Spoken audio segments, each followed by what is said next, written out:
I'm like, in what type of universe is this acceptable? Right. On the kitchen table? And this is where you know that being understanding and graceful has its limits. Sometimes you just gotta clock people as it is. He put this in our chat before, and I literally like, listen. You need to I understand. Like, I think it was something like I want to try and have like a new, like, good perspectives on everyone. Mm-hmm. Like maybe you're depressed. Like, I get listen to me. I'm tired of this understanding. Just odd. Yeah. Okay? No, yeah. They're just Yeah. odd. That nigga. It's gonna keep happening, and I'm gonna keep putting it back up because when I go home tomorrow morning, I'll tape it. But tonight, tomorrow morning I'll tape it. But tonight we not. Tomorrow morning I will tape it though. Tomorrow morning I will tape it. But not tonight. When it falls. I know. It's so perfectly in the middle of the screen. Right, at the most opportune moment. Tomorrow I'll tape it, but not tonight. Not tonight. Tomorrow I'll tape it. Like, out of all days, you picked today to not be a hood. No, and the story just Or only not gets, to be ghetto. The story literally only gets worse. No, I want to hear it. People, stop being dirty. And this is even to my depressed girlies. I know how when a lot of people are depressed, it's so hard to get out of bed, let alone wash yourself. That is completely understandable, but I think it's still respectful when you're living with people. You need to be candid and open about, like, you know, that if it affects other people. Like, it's one thing to be depressed, and we do hold space for that, of course. But if that, like, you know, if you're not gonna be washing your butt cheeks, if you're gonna be stanking this, and the third, you should be having open communication with other people. That's not an unfair expectation and whatnot. When your depression gets that bad, it's so hard to do so many things. But you need to please open up and talk to people. People can't be understanding and give you grace if you don't open up to them. Right. You can't expect people to hold your hand if you keep it away from them. You can't, like, people. I don't play on that. Let alone other people. Other girlies ain't as nice as me and won't play with you like that. You gotta, like, you know, some girlies are straight through. Like, if you don't open your mouth, you're not getting fed.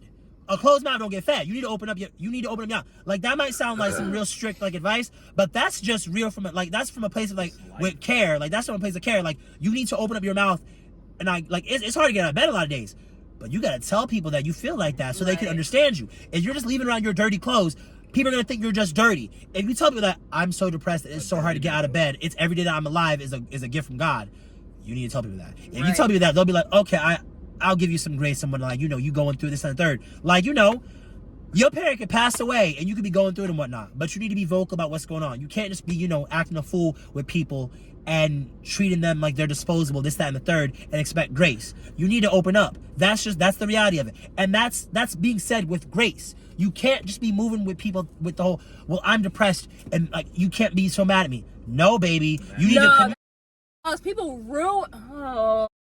Be making depression look bad. Come on now, baby. Rant of my own that bothers the clock actual it. I mean, because when I was in college, of course, it's always college. Like, my therapist knows it, my parents know it, my sister knows it, all my friends know it. My glasses are up because I don't even want to see. But all the therapists I had, they're like, college, baby. Like, yeah, I know it did. Like, that was such a mistake to attend the college. No, at least to attend the college I attended. Don't do that ever again. But oh my god, the roommates that I had my fourth year I had like 18 is the max. So not only that, but I was with some roommates who were not understanding. They were also already in established groups. It was like 3 against 1. Whatever. So I was already struggling, and that's when I realized, like, yeah, I don't just hate school and correlate it with the winter. I have legit sad. I have regular depression, anxiety, not disordered eating, and I diagnosed ADHD. Like, for real? Oh. So they would come at me with some bull about the room or whatever, and I'd be like, yeah, I can't. I legit can't, because I'm mentally, I'm not here. I'm in the middle of the street hoping to get hit by a car. And they'd be like, oh, you're just using that as an excuse. I didn't communicate to you earlier because I felt guilty about burdening. But now I'm like, oh, you think I'm using it as an excuse? No, bitch, because if you test me, somebody's getting taken out, either me or you. Me or her. Me or her. Just me, that me or you felt scary as shit. Oh, I'm sorry. Yeah, I can be violent, but no, it got so bad. I literally went to the school counselor. I was like, yo, either I'm fighting somebody or I'm taking myself out. That's why you don't play with depressed girlies. That's why you don't play with depressed girlies. Too much anger in this little bitty vessel. And she's like, oh, but how are your grades? Like, I didn't ask about that. Yo, but that's a separate story. So then at literally, oh my God, I was just in the worst mindset all the time. And at one point they came to, oh my God, I had a dissociative episode, right? Trauma warning, trigger warning. I thought to bring myself out of it, I could stab myself in the neck. I did not. I talked myself out of it and I called the suicide hotline. Okay, so the next day, they're saying, oh, we got a roommate contract that you need to sign. They filled the whole thing out without even addressing me. One. And two, I was like, yeah, I'm not going to fill it out. I'm just going to ignore them and do what I need to do so I can fail out of this school. And they're like, why are you ignoring it?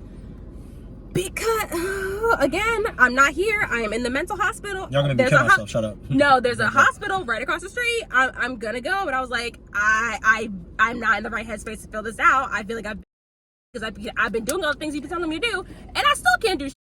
And then you know, when I told them, which is low key on me, but again, I didn't communicate. You use it against me. When I tried to tell them, I am truly not in the right headspace for this because I am. Oh my God, my mental headspace. We get you. Well, don't worry, you're not there no more. You're not there no more. Remember that you're not there no more. I'm not, but like. It brings you back. It brings you back. Yeah, triggering. But like, that smells good, by the way. But like. No, I get you. It brings you back. It brings you back. That's it brings you back. so. This is why I need like jelly beans. It smells like mad sweet. Yeah, but yeah, this is why I'm in martial arts, so I can kick people without consequences. Kick, punch, choke, whatever. But yeah, they were like, oh, you're just using that excuse. Like, why can't you just do what we tell you to do? You're not my mama, first of all. Second of all, I'll kill you. Like, you are.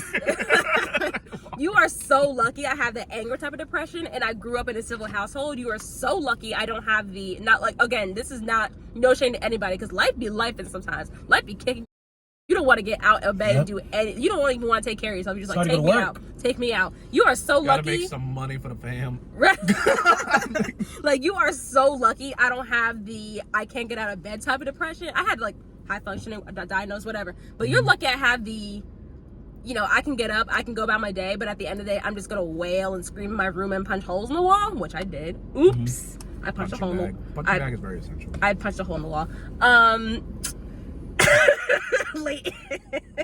I thought you were looking because I was like, I punched a hole in the wall. But anyway, I'm like, oh, you're just using it as an excuse. Like, everybody always says they're depressed. Everyone's depressed at school. Yeah, look at where we go. Look at the people we have to interact with. Look at the professors. Look at the everybody. Right, look at the economy. Woo! Child, look at the poverty rate. Oh my in God. hindsight, I should have said, because I was there during the summer with one of them, and we were cool and we were chill. And then the other two came, and there was a whole posse. I should have told them, yeah, that was low key on me. But at the same time, like, these people be ruining it for everybody. Don't use it as an excuse. Just do what you need to do. That might not have been the most coherent thing because I am triggered right now. Like, God. Listen, people. On the other side, you have got to be graceful and understanding with people who have depression. You need to be graceful and understanding, because if you are not and someone kills themselves, then what? It's like, oh my God, we could have done it. No more. You're the 13th reason, dead ass. You're the 13th reason. Now look at you. Right, like at that point, there's nothing else to talk about. Like, they dead or they're in a hospital because 100 people treated them wrong or made their life worse than it was, and you're one of them. Right. Which is why at one point I'm like, people be very much candid about your depression, this and that, third. But other side, y'all need to be graceful. A lot of y'all are actually mean as hell to people who have depression and whatnot. You need to be graceful and understanding. A lot of people's depression develops in so many different ways. Like, they're angry, they're incredibly sad, they're very antisocial and whatnot. You be having a lot of girlies around you that cycle through those, that can cycle through all three of those and whatnot. I got a couple girlies that have the kind of depression where they're just so antisocial. For example, you can't be hitting someone with antisocial depression with like, why don't you ever come out? They're not gonna want to come out at that point. You need to be understanding. You need to be understanding and whatnot. You need to give grace and be understanding. You need to hold somebody's hand a little, yes, but as long as one person's candid and open and whatnot, it's giving all the grace in the world. You just gotta give people. You gotta be graceful and understanding with who you have to. Because I don't know, I told you my sister has her depressive episode. It just like, it really be just like bringing it back. Like, you got a place somewhere.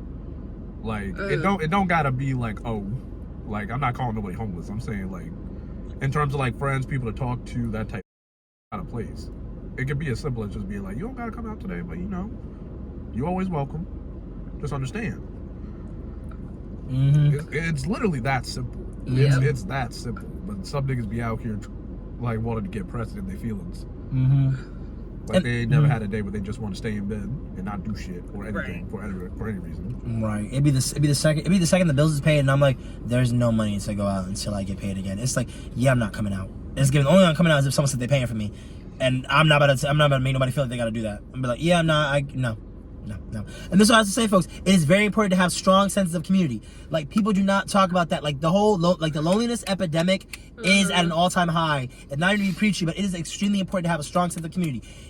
Don't have friends right now. That part, like, it is very important to have a strong family unit, and a lot of people don't have that. Like, a lot of y'all parents don't like y'all. At least have some A friends. lot of y'all parents don't respect y'all. A lot of y'all parents don't like each other. A lot of y'all parents don't have no love in their heart. A lot of y'all parents was y'all first ops, which is why it's very important. Especially in the black community. That's a whole other video. Part. Like, a lot of y'all black mommies and daddies and foul. What'd you say? I said that one's gonna have to be a prompt one day. Yes. Like, a lot of y'all daddies and mommies are awful to you and everyone around. They need to heal. They need to fix their shiz.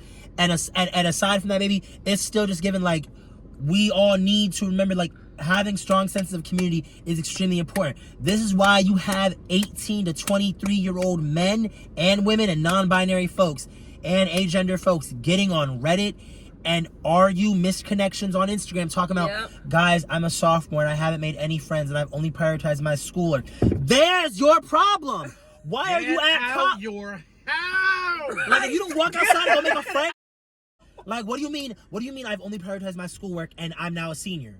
Talk to me. There's your problem, girl, baby. I don't need a victim blame, but it's your fault. Like, no, I will say, I had zero. Well, let me not say zero. I did come out with some friends in college, but when clock it it. Yeah, clock it. When it came to making most friends at college, or when it came to having friend groups at college, that school was so small. You had to get in your friend group immediately and stick with your major, which I did not, or else you were